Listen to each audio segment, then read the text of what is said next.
So, I gotta mention the character traits real quick.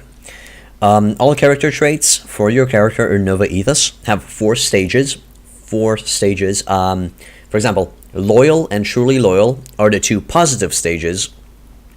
And on the other side of the spectrum, we have treacherous and disloyal, which are the other 2 bad stages. And your character will always shift between these 4 stages on all of the traits. He will always be either disloyal, treacherous, loyal, or truly loyal. He will always be pious, saint-like, or impious or faithless. He will always be insane or senile or resolute or cunning. So these are things that are not, I have just a little bit more, Chris. I'm not sure, Rose Gamer. But now you're going to be asking, how do I get that one? How do I get that one? Just from reading the description, you're going to receive an idea of how you're going to be able to get these traits.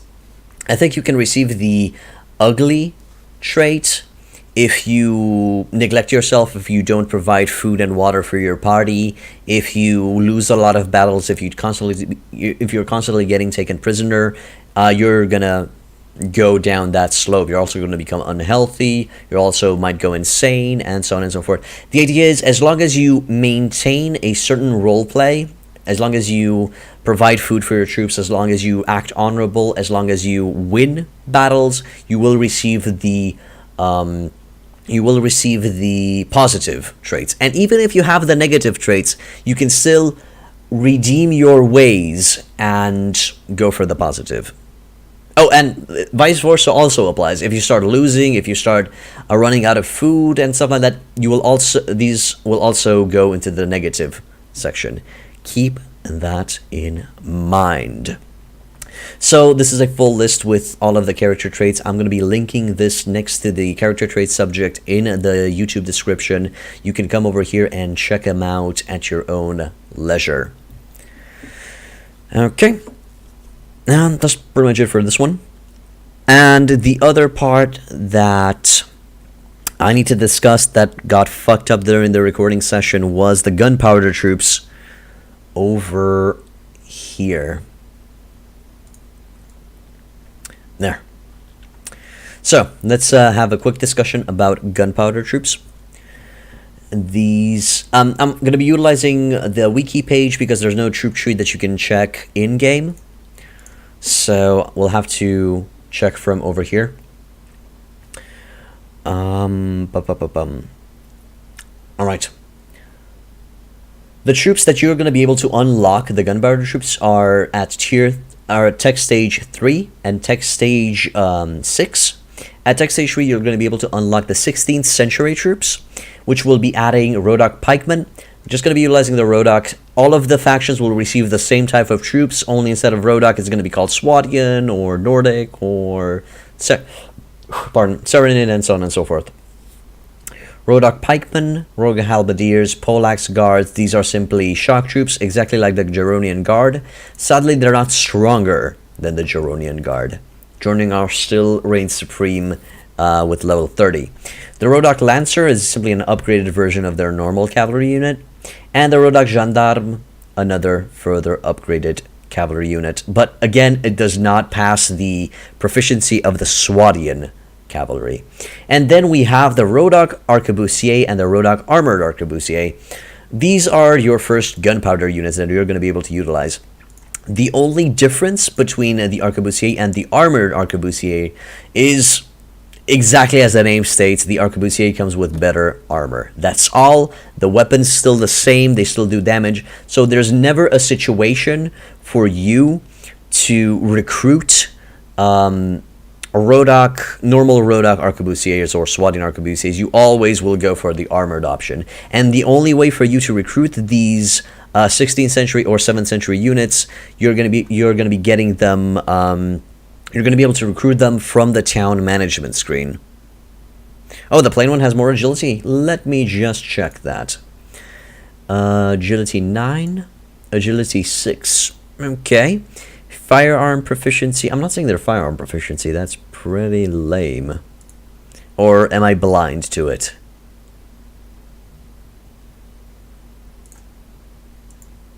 So I would still go for the armor arquebusier just for the extra survivability.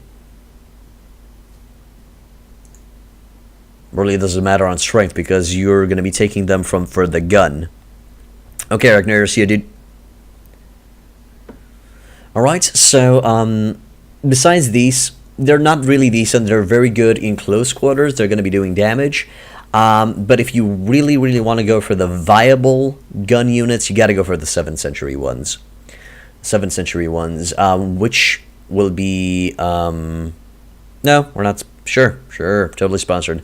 It's simply an ad. I think I talked with my wife about being sick the other day, and most likely the CIA, FBI agents were listening in, and thus I receive a sinus ad. Well, whatever. So in the 7th century, at tech stage 6, you're going to be unlocking the 7th century units, and these are the armored pikemen, which again are weaker than the Geronian guards from the Papal State. The Rodak Rodelero. This is simply a sword and board type of unit, which you can utilize to take the pressure off of your crossbows. And the Rodak Mounted Arquebusier, a mounted gun unit, which, I'm sorry, sucks dick. Sucks dick. I think they're worse than Kurgits. Nope. They're not worse than mounted Kurgit archers, but they're pretty up there. Their range sucks. Their horses suck, and if you tell them to follow you, like horse archers, tell them to follow you and run around the enemy, their aim is gonna suck dick. Thus, they're not gonna be hitting shit. And if you tell them to charge in, they're just gonna do a one shot, and then they're gonna reach into melee range, and they're not gonna utilize the gun again, and they're just gonna die horribly. So, stay away from the mounted arquebusiers. It really doesn't matter on which faction they are. They're not effective. I fought against Swadian mounted arquebusiers. They didn't put up a fight at all. Nobody died against them.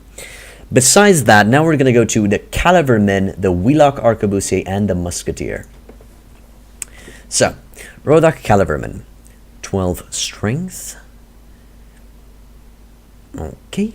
Decent firearm unit, but very overpriced. Worse than the Rodak Armored Arquebusier in armor.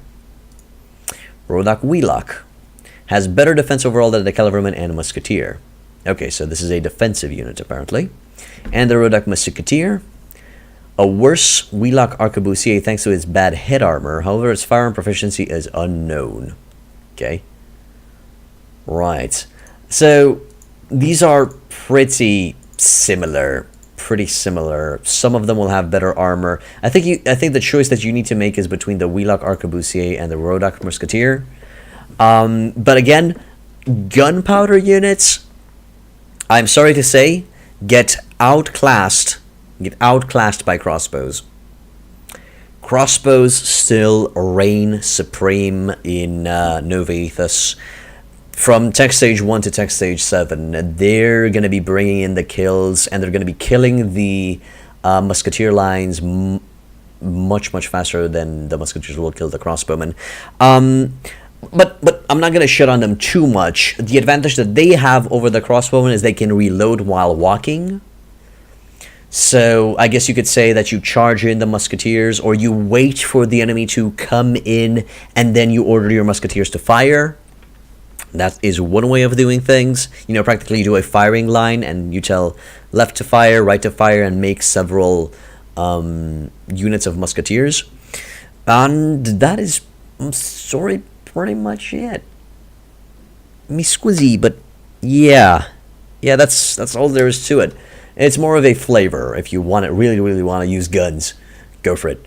But I still recommend that you use crossbowmen. They're superior. Even though, apparently, guns have more damage than crossbows, but they're not going to be able to one-shot enemies because they're highly inaccurate, and you need to be you need to be closer to the enemy than crossbows. So yeah, you gotta do what you gotta do. All right, bros. See ya, dude. And that's it.